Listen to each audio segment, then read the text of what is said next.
Today, the Don Bosco Hyderabad province is proudly celebrating the 50 years of journey of our work for the young at risk, the first YAR initiative in India. Only visionaries think out of the box. We are honored to remember Father Chinnappa Thomas from our province, who sculptured the YAR ministry 50 years ago in the year 1972. He reimagined the dream of Don Bosco to work for the poorest of the poor. He empowered the differently abled, loved the unloved, cared for the abandoned, and much more can be said about him. As we celebrate this great occasion, may I invite you all to share our joy. We are really privileged and honored to have with us Padma Shri Shanta Sinha, the chief guest and keynote speaker. Hearty welcome, dear madam.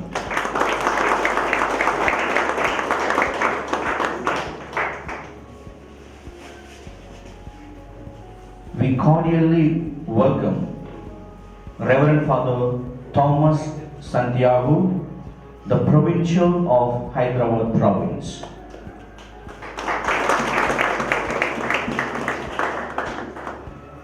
We are honored to have with us Father Tony Pelliceri, National Executive Director, DBR Forum. Hearty welcome, Father.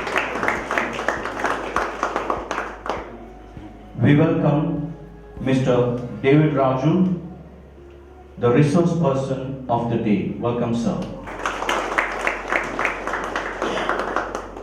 We cordially welcome Mr. Sony George from UNICEF. We are really privileged to have you with us, sir. A special and warm welcome to all our friends of children and lovers of YAR ministry. Hearty welcome to all of you. Let's begin our program with a thematic dance presented by Don Bosco Navajavan Prem Seva Southern Girls, Hyderabad. Of the unity we need to maintain with the Lord and with our fellow brethren in order to achieve great things, just like each single droplet that gets united to make a big ocean. Sarve Jana Sukhino Bhavantu.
shows the way and goes the way.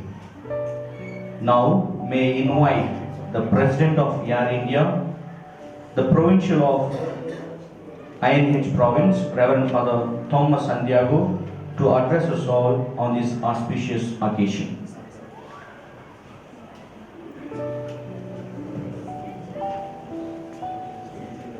We are happy and privileged to have Srimati Shanta Sinha Garu as our chief guest today. Hearty welcome, madam. We are privileged to have you with us. All the dignitaries on the dais and dear fathers, brothers, and all the friends of young people, good morning to all of you. So hearty welcome to Hyderabad, to the province. And it's also our privilege because as we're celebrating 50 years of our ministry with the young at risk in our province, we are happy to have this national meeting held here. We feel very privileged to have you with us all. I will not take much time because we want to listen to Madam. Okay. And the mind of the congregation is very clear. The congregation says the main focus of our youth ministry is to help young people to discern their vocation. The crown of youth ministry, Salvation Youth Ministry, is to help young people to discern their vocation. So the theme for today's seminar also, aftercare. If you help every young person to discern what God wants from him or her, I believe that is the best thing that we can really help the young people with.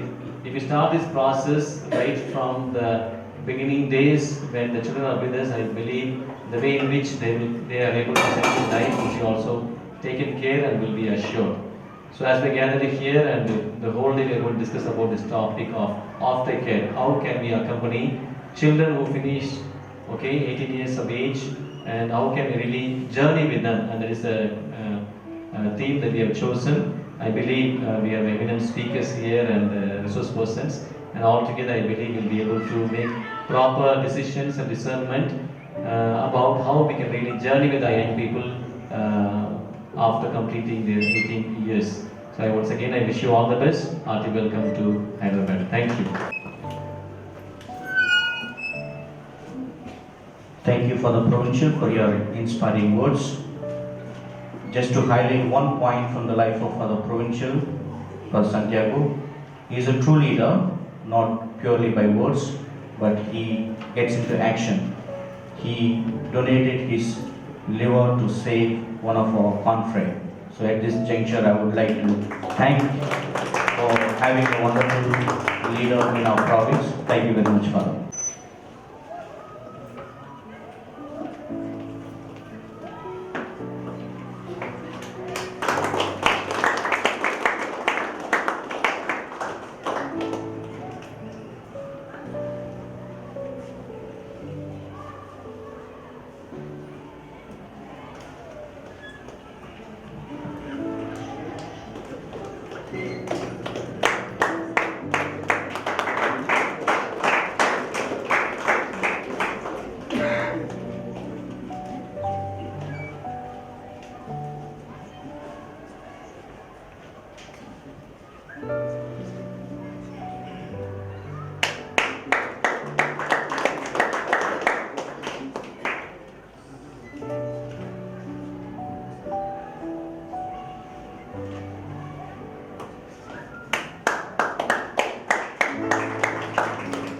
Please come onto the stage.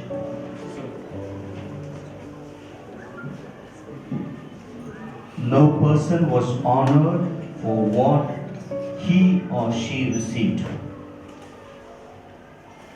Honor has been the reward for what he or she has given to the society. Now, may I request Father Thomas Santiago, the Provincial, and Father Koshi Thomas to felicitate our guests.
We are really privileged to have with us Mr. Malay Garu, one of the first boys who was picked up by Father Thomas Chinnappa. Mr. Malay Garu, stage వెనక్కి రండి. మీకు కూడా చిరు సన్మానం చేయాలని కోరుకుంది. దయచేసి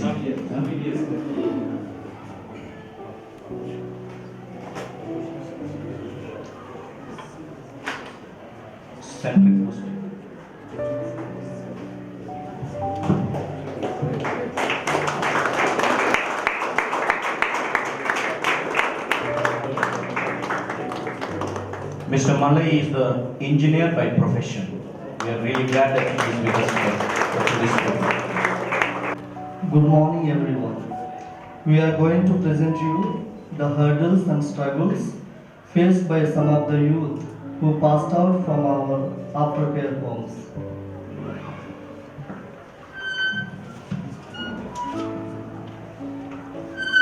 Hi, Hello, what are you doing, Sandeep? I am arranging my certificates. Is there anything special today? Yeah, I am going for an interview this morning. Where is it? It is just beside the district civil court. Are you by chance going to become a judicial officer? Hey, here is breakfast, man. All of you come and have first.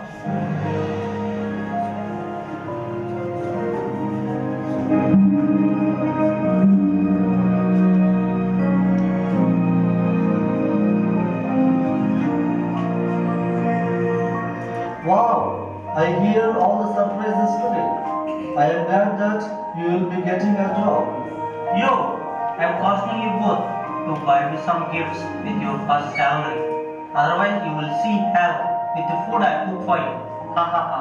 One of you should buy me a pair of shoes.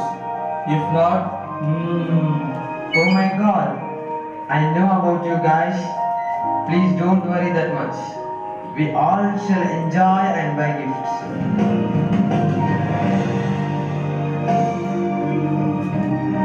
Sandeep and Ram, keep this money with you. It may be useful for you on your way. Yes, thank you so much. Okay, get ready fast. It's already time for the interview. I'll drop you and come back. Yeah, sure. Just give me 5 minutes.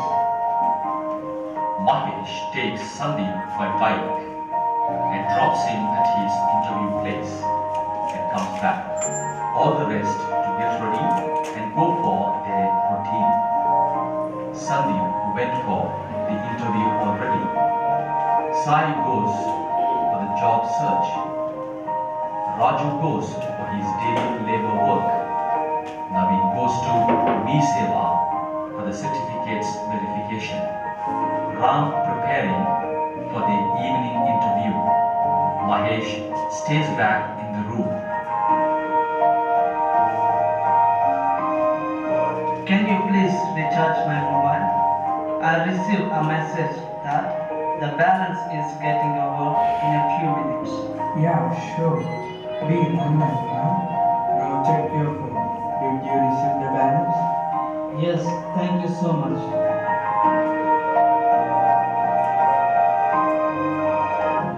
Where is the rent? When are you paying? Sorry, sir. No money now. I am giving you just 10 days of time. If you don't pay by then, you will have to leave the room. Okay, sir. We will arrange for sure. Towards the evening, all come back to their room as some of them do their personal works. Mahesh, Sandeep, and Ram sat alone with downhearted and gloomy faces. Hey, what happened to both of you? Why are you both so sad? By the way, how was your interview? Come on, first, let us take tea and snacks and tell us what has happened. I went into the interview room with a lot of confidence. I passed the entire test and answered all the questions asked. Then, what is the problem? In the final round, I was rejected by HR because of my background. He said that he cannot give me the job because I am an orphan and moreover I am from another state and I am brought up in the NGO. Parents not being praised so far. He mentioned, since I have no family, I have not grown up to be responsible. The HR ignored me. It's very ridiculous. How can one bother about the background like this, even though we have good graduation in hand? Yeah, my case is different. I am not rejected by my background or by the document I carried. Then what was the issue here with you? He observed my communication skills and asked a few general questions about the reality of the present life situation of a common man, for which I could not manage to give proper answers. But still, he gave me another chance to impress him by doing any of the time management activities. But by then, I lost confidence and became fearful, and hence I could not impress the HR. Yes, friends, we took our life in the Nauseabon very easily. We only bothered about our enjoyments and fought against the management lacking in providing us all the facilities. It's true, we could not realize the importance of the Navajeevan, the help and support, facilities, guidance and motivations we received in abundance when we lived there. Yes, I feel regretful about the opportunities I missed in those days. I wish we could get all of those again, but there is no way now. And as I went in search of jobs, I was asked to pay some amount for getting the job. I still don't understand why. How is the one who is supposed to give us the salaries asking the price like this? Human destiny is written like that for this generation. It's not only here. Wherever you go, you find people like this throughout India. Yeah, I too faced many of these type of situations. By the way, as I was about to go for my interview, I got a phone call from the background department. It's already been 1 month that we haven't paid the money. If we don't pay within 1 week, they will take away the bike. Even the house owner was also very furious and wildly shouted to pay off the room rent, even the pending dues within 10 days. If not, he demanded us to vacate the room immediately. Okay, for a few days, let us all go along with Raju for the labor war, earn money and pay off all the debts.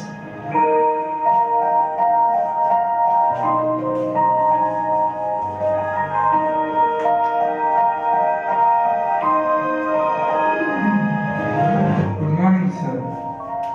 These are my friends. They are looking for some work and I brought them here.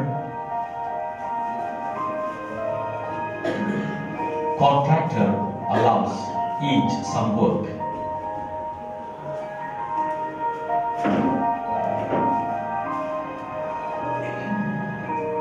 They all work for a week, earn some money.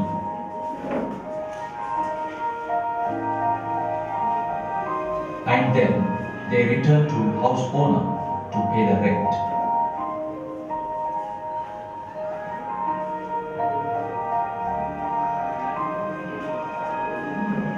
They also pay off the bike loan amount. With the remaining money, they all buy food to satisfy their hunger. Rakesh, Yes, Dad. do you know anyone with the name Ram? Which Ram, Dad? His full name is Ramaswamy. Yes, Dad. I know him very well. Is he your schoolmate? Yes, of course. And he was my friend even. Why, Dad? What happened? Is there anything to tell about him? Yeah, actually, Ram came for an interview the other day. And when I was going through his documents, I found that the school where you studied and the year of pass are matching yours. I just want to inform you about him. Oh, Dad. Did you offer him the job? And what is his department so that I can go now and meet him? No, son.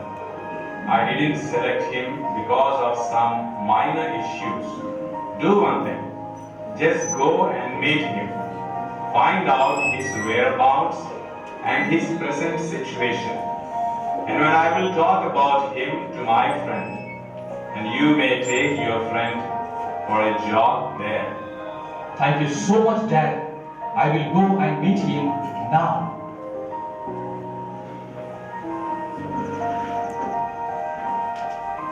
Hey Ram, do you remember me? Oh my goodness, Rakesh, how are you, man? I am fine. I am very glad to see all of you here. Yes, very happy to see you after years. I came to know about you through my dad. Who is your dad? My dad told me that Ram had come to my dad for an interview and didn't get selected.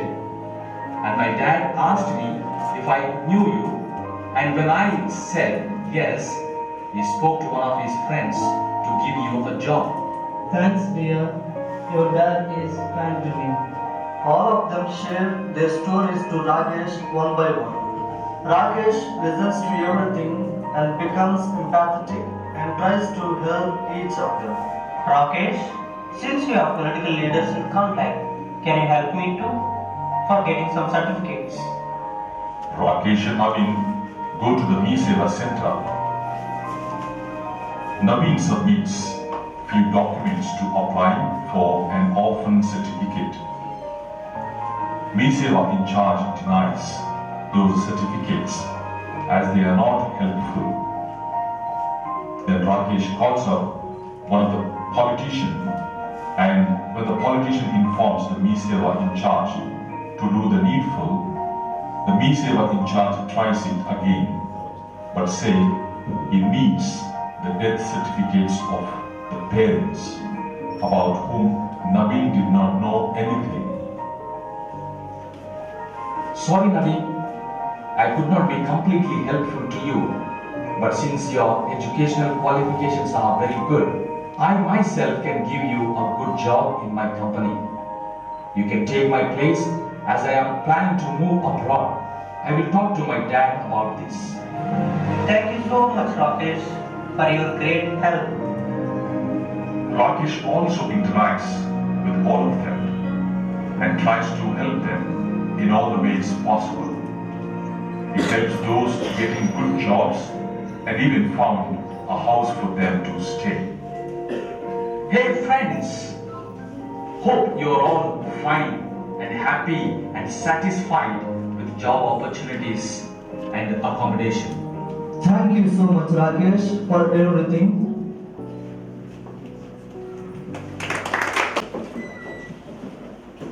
Thank you, dear boys, for your picture perfect performance. Let's give them a big round of applause. We also thank Mr. Suvarna and Don Bosco Navajovan community for the thought-provoking skit. Thank you, Father Ramala, and all the others.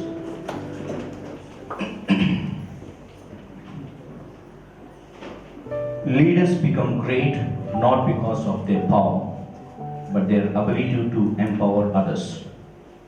Let us tune our ears to Padma Shri Shanta Sinha as she speaks. Now may I invite Father Koshi to introduce Padma Shri Shanta Sinha to the gathering. Good morning.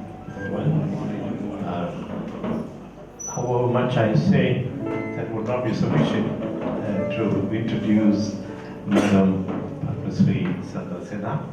I had the privilege and honor of meeting her a couple of times in the past when we were working in this field. So for those who probably everyone knows, maybe a little detail about Padma Shri Shanta. She was professor, Department of Political Science, University of Hyderabad, and first chairperson of NCPCR, and she held that for 2 terms. I think the best years of NCPCR, I should say, for those in Europe. This, of course, I can say from experience, like what's happening now and what was going on in your time. That was such a empowering kind of period of 6 years when you were there, madam, because believed in the principle of no child should be left out, no child should be working. Every child attend full-time formal education as non-negotiable. That was your stand. And the data may not be sufficient, but it is over 20,000 child laborers have been brought out from that life and gone on mainstream, and then stopping.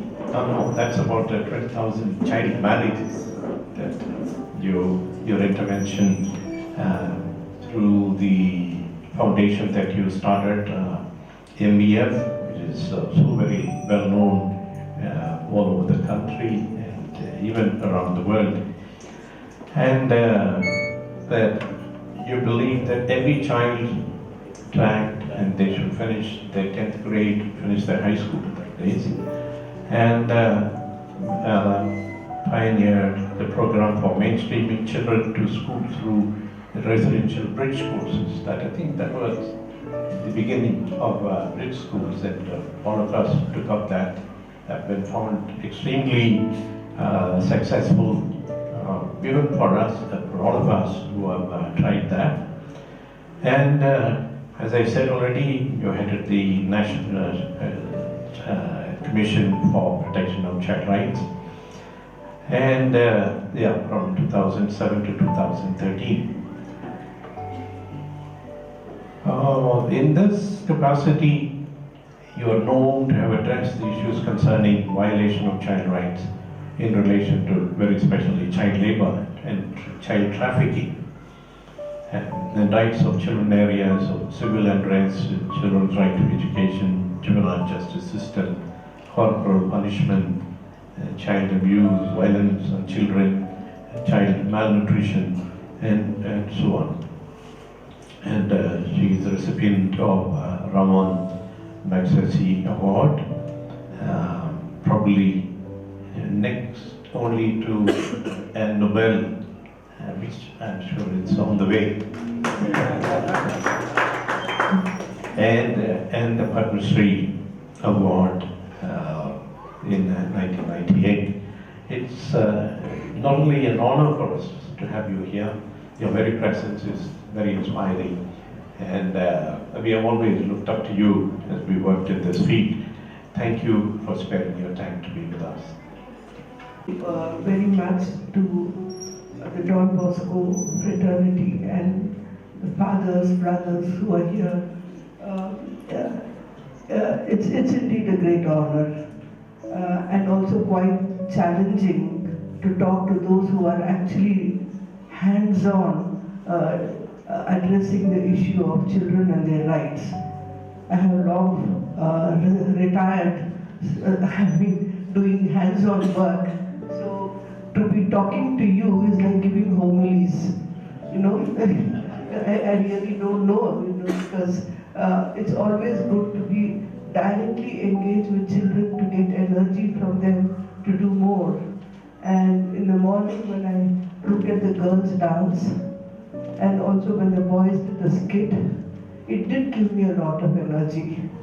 It did tell me that there is so much more to do, and there is so much talent, so much hidden in them. The skit especially summarized what you are going to be talking about today and tomorrow. What more can be said than what they have said? And I must really appreciate those who wrote the script, who directed the children to do the play, because I think they really knew what the children are going through. Perhaps they should be talking and not me, you know, because they had really, I came prepared for something from like this. And I find this is not necessary after listening to what the children had to say about aftercare. And when I was given the gift of this plant, I really thought that what it needed was aftercare. You did everything to make it what it he is there, such a pretty one. But then I thought I was burdened with a huge responsibility of caring for the plant. It's not enough giving the plant, no, and I'm having a photograph. I'm always afraid of plants as gifts. You know, a garland or something you just discard, but when you get a plant as a gift, that is where the aftercare begins. That is where you have to go every day to see it's watered, to see if this plant requires sunshine or shade, to see if it requires manure, and the joy of seeing it grow day after day, year after year, as if you laid the foundation for it to be what it is today. And that I thought when you gave it to me, I said, my God, another responsibility. This seems to be a fashion these days, that they have burdened us with aftercare, but it's such a joy to have this aftercare burden on us. I don't really think it was burden, but one more. I have at least some 10 such plants in the house. And in the morning I go find out, and when I leave station especially, you know, when I'm not there for a month, the only thing I come back to see is, are these plants alive? No, are they there? No, that kind of thing. And again, today's plants reminded me of the joy the plants give, but the responsibilities that you have to take them. Now, having said this, I really do not know what I can say, but I will randomly speak. You know, whatever comes to my mind, I've decided not to read out. You know, and I would define it by 3 essential principles. A right is an entitlement to be enjoyed by all, rich and poor. There's a principle of universality that is embedded in what a right is. It's very important that all enjoy it. You know, sometimes when we look at children who are abused and violent, face violence, we think of poor children. But I think even the well-to-do children, many of them do face violence, do face abuse, and their rights are to be protected. But the poor children face not just violence, but they face many multitude and intersectional issues which make them even more vulnerable. But then the principle of universality is so important. The second principle about the right is the principle of equality. All must enjoy the right equally. And it's not just children, even adults, in the sense that if there is a school, the school for that child should have all the entitlements where the school of the well-to-do also have. The principle of equality is so important in the right, in a rights-based framework. Unfortunately, we have a government which has differentiation even within its own system of entitlements. If you look at the schools of Navodaya and central schools are so different from the tribal schools. That cannot be a right. At least within the government, all schools must be equal and equally endowed. So the principles of equality are so important. But we all know that all cannot enjoy equality. Some need additional help. Some need resources. And this additional help in terms of scholarship, in terms of hostels, in terms of many other free textbooks, uniforms, free bus passes. You know, all these are aspects of affirmative action. All these are aspects of social justice. So if you have to enjoy your right, which is universally applicable, which is equal for all, then that must abide by the principle of social justice. And I must tell you here, all of you are doing the job of actually delivering social justice. For those who have been left behind, for those who have been discriminated, for those who have lost hope, they need additional support. And that additionality is what we are trying to add to get them to enjoy a right equally. If this additionality is not given, then they cannot enjoy their right. So the principle of social justice is so important. But all these values, universality, equality, social justice, has to be guaranteed by the state and state alone.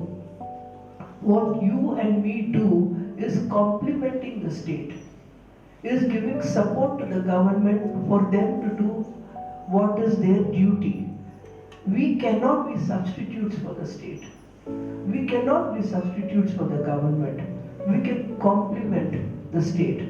But in the language that we know, the energy to do it comes from those who believe from God, from those who don't believe, from a force that keeps us going to enable the state to do what we think is best for the children. So this is what a right is. And these children must enjoy this. And as far as children's rights are concerned, while this is true for all, children cannot be taking care of themselves. They are not fully evolved. Under the Act, until 18, you are a child and you cannot take on the responsibilities of the adult. So here is the role that we all play in making the child, giving them the best that one can give for the child. So we have to get to do what it takes maximum to enable a child live with dignity. Because children cannot be responsible for any of their actions. Because children did not make a choice of where they have to be born. Did a child say that I will be born here as a rich child or as a poor child? As once Rohit Vemula, if you recall, said that all birth is accident. I could have been born anywhere. So why must children bear the burden of where they had no choice where they have to be born? They cannot. So children in poverty, children who are poor, cannot be burdened with the responsibilities of doing what they have to do on par with everybody else. It's just not done. What are we adults for? What is the government for? We have the responsibility to give them the best. Now when we say that, I do find that some children feel that they are responsible. They also talk, they have a sense of guilt also. Maybe I didn't do enough. We came across in the play also. Maybe we should have listened. Maybe we should have become better persons when somebody told us. But I think children must not take on the responsibility for what they have not done. Children have to be sort of trusted, and they cannot bear the guilt for where they are because they have not decided where they should be. So that is the position I would take about children. So if they don't, then what must we do? And again, I think I go back to the play. We must have the strength to listen to the voices of children. Even if they are not responsible, they speak the truth. They speak from their heart. And I remember one occasion when I took some 8 girls to meet Chandrababu Naidu when he was the chief minister. They all fought against child marriage and I was very happy, and he also saw it in a small newspaper item and he said he would like to meet those girls. So I took these 8 girls to him and he gave us a nice tea party, samosa and things like that. I said, I'm very happy. Then one little girl who was just 9-year-old, she said, I want to ask you a question. So he said, what is it? She said, sir. She questioned him and said, do you have the courage to stop child marriage? And I didn't expect such a disrespectful question. He didn't expect it, and none of us had the answer whether the government had the courage to stop child marriage once and for all. And so in a way, what I am trying to say is we must have the courage to listen to the voices of children.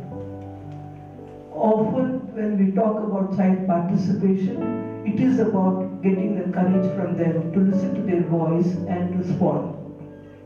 Not that they would change the situation, but the moral energy that you get to work for children is when you listen to their voice. It's so important that we listen to their voice, and often times they really speak their mind.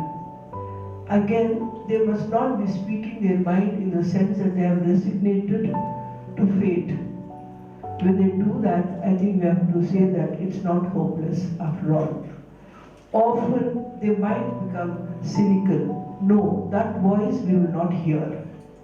We have to get him or get her to change the script and listen to the right voice and give them the courage to change their script. Because many of them are depressed. Many of them do not know what will happen to them in future. These things are very, very important and they have no answers to these questions. But we have the faith in them, and given faith and trust in them, I think will give them the kind of strength to get out of their depression, and that is very, very important. But do not celebrate children's frustration, cynicism as if it is the voice of truth, and say, look, children are so courageous in saying this, but I think that does not help them or does not help us. Now, let me come to this aftercare thing, because I can go on child poverty, but I can only tell you one thing and then go on to aftercare. Poverty itself is injustice. There is no greater injustice than poverty. Child poverty is even greater injustice because they are not in control of things. And what we are doing in aftercare is enabling a child to become, from being to becoming. That is what we are trying to, from well-being to well-becoming. When we do something for a child in her or his best interest, we also invest in the child's evolving capacities, which is what the UN Charter also says. So when the child's capacity is evolving, we are enabling the child from position A to go to position B, from position B to go to position C. It's not something we begin after he is 18. Again, it is shown. All of you know that you start from the time you start embracing the child, you are embracing the child to become a fully evolving person. Fully evolved. What does an evolved person mean? It means a person who has the full capabilities to do what, to have the capacity to take charge of his or her own life, to be able to function with the society as equal citizen, with the market as equal citizen. Here there was a question of the person seeking a job in the market, and he should have the capacity to deal with that market, that employer, as an equal citizen without feeling neglected, insulted, humiliated, but on par with any other citizen. So the evolving capacity is to sort of deal with others on par. That is what we have to give the child. And I am no less than any one of you. In fact, I am better than any one of you. That. And so to become a person to deal with market, with society, and more important for such children, to deal with the government and to deal with the state as equal citizen. So when we are saying we are investing in the child, we are, in words of Amartya Sen, building their capabilities and functionings. And being slightly technical, but I think it's important to be technical also when we talk about children and their rights, otherwise it can get just pedantic. So what we are doing is investing in a child's capabilities and functionings to be able to perform their duty as equal citizens with everybody else. That is what we are doing. And that we are converting a well-being into well-becoming, an ill-being and not an ill-being into ill-becoming. They have to be passing from well-being to well-becoming, proud citizens. And that is a job that you and me are actually in the process of doing aftercare.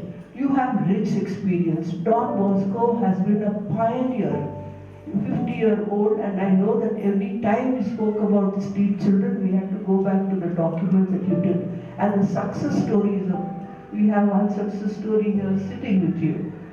You have many more models of aftercare than what the Juvenile Justice Act can ever produce. You know, it's what the Juvenile Justice Act, of course you will discuss it today and tomorrow, but it has only 3 options for the child. There cannot be only 3 options for the child. There has to be many, many paths, and it will be good to look at Don Bosco's own experience of the number of paths you have provided for children to grow. What has been shown here is a path of group living and group support and peer support. That was shown in your play today. But what are the innumerable paths? And how many of them would like to efface from their past to start on a new life? How many of them would feel that there is nothing wrong in my past and I don't have to shy away from my past? I have to feel proud that I have moved out from that past to another path. I know about a girl who was in our camp. She studied, she was brilliant.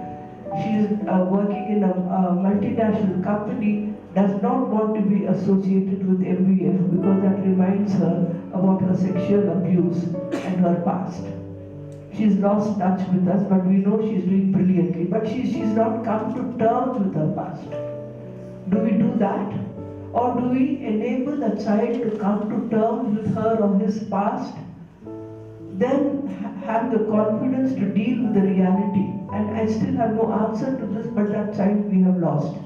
But she thinks she cannot. She doesn't want her name to be mentioned. She doesn't want in any write-up we write about her as a success story. She thinks it's insulting for anybody to even trace their past back. So what is it? There is no one size fits all. Each child has her own reason, but I think we have to find out what is the moral and ethical position that we take on this issue. Are there absolute truths on this issue, or do we go case by case? I don't know. I have no answer to this, but I think it's important. But personally, I think that if only she had a lot more counseling, she did not have felt what she's feeling. Because again, for a poor child, their life is full of insults, full of humiliation. You're working with children, you know that. The humiliation and insults a poor child faces is unthinkable. They're not called by their name.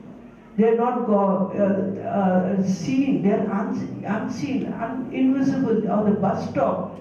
You move away from them because they're dirty, because their nose leaks, because they smell, and they're not allowed into any public spaces. These are deep scars children have of being insulted, of being humiliated. So when we're talking about care and aftercare, it is healing these insults, healing these humiliation, and to come on par with you and me as equal citizens, as proud citizens, even better than you and me. I think it's a huge task. And I'm sure as Don Bosco, as the 2 days that you will sit here, you will heal, you will find paths to heal through the love you give and through the empathy you have, and in having that seething anger that there is so much injustice for children, and converting this anger into a moral energy to stand by children and to show again to the country as a whole that we can win our battles. Thank you very much.